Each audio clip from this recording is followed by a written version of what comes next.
This is Kampala, the capital city of Uganda. Here the place, guys, you see all around, you see those boda, and here those a lot of bikers.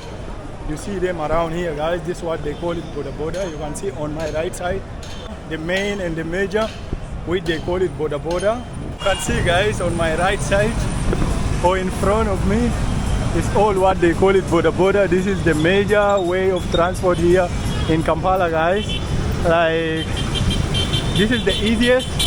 Why you see a lot of boda people outside here? Because, guys, in Kampala, Uganda, like, there is a lot of traffic jam which used to happen in the city. So people mostly use boda to beat the traffic, guys.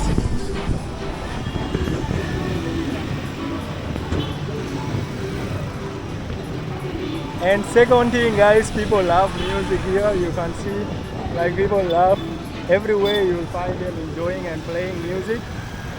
And boda is the major way of transport here in Kampala.